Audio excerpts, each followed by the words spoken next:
You can call me Claire, and if I'm being honest, I never imagined myself telling this story out loud.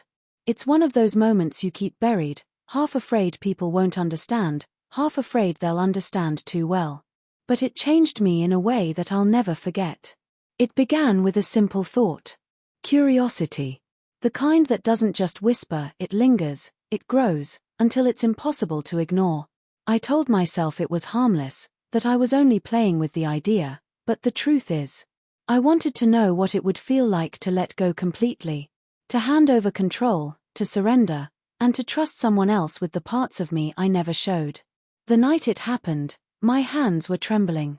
I must have rearranged the candles on my dresser a dozen times, shifting them this way and that, just to distract myself from the nerves curling in my stomach.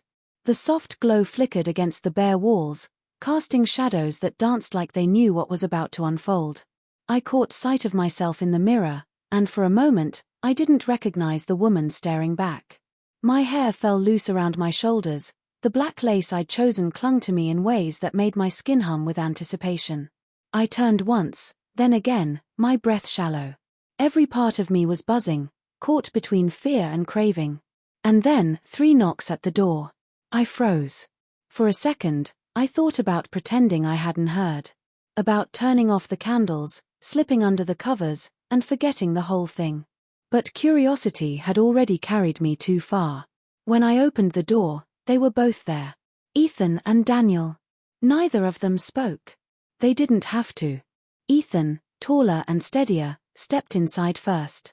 He carried himself with a quiet power, a presence that filled the room without a single word. Daniel followed, slower, his gaze deliberate, taking in every detail as though he already understood me better than I understood myself. I didn't protest when Ethan lifted the silk blindfold and slipped it gently over my eyes. Light vanished in an instant, and with it, the last bit of control I thought I had. My world narrowed to sound, to sensation, to the quick stutter of my breath. The door clicked shut. Silence pressed against me. My heart hammered so hard I thought they'd hear it echo off the walls. Then, the warmth of Ethan's hand found my waist. Firm, steady, grounding. He didn't speak.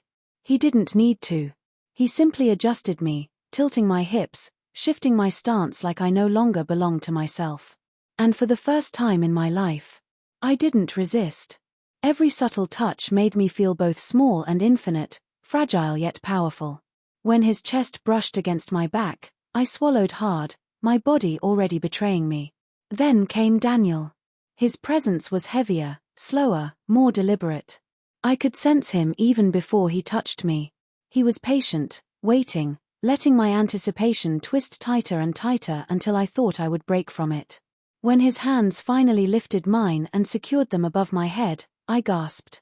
I was suspended, caught between fear and exhilaration. The sensation of being held there, unable to move, unable to speak, left me trembling. Yet deep down, I realized this was exactly what I had asked for, to be stripped of control, to surrender to the unknown. Time blurred. I couldn't see, couldn't speak, couldn't move, only feel. Every brush of skin, every adjustment, every shift in weight was magnified 100 times over.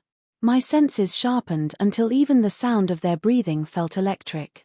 I don't know how long it lasted. Minutes. Hours. All I know is that my world narrowed to the rhythm of touch, to the overlap of presence, to the feeling of being seen in a way I'd never been seen before. Not for the mask I wore in daylight. Not for the roles I played.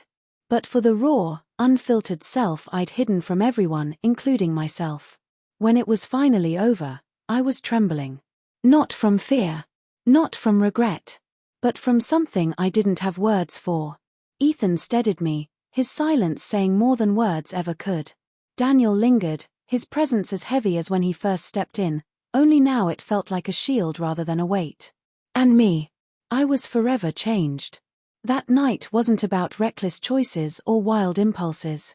It was about trust. About surrender. About stepping into the unknown and realizing that sometimes, curiosity isn't something to run from, it's something to follow. Because on the other side of fear, you might just find the version of yourself you've been searching for all along. And that's why I'll never forget what started as a single spark of curiosity, and became the night that rewrote everything I thought I knew about myself.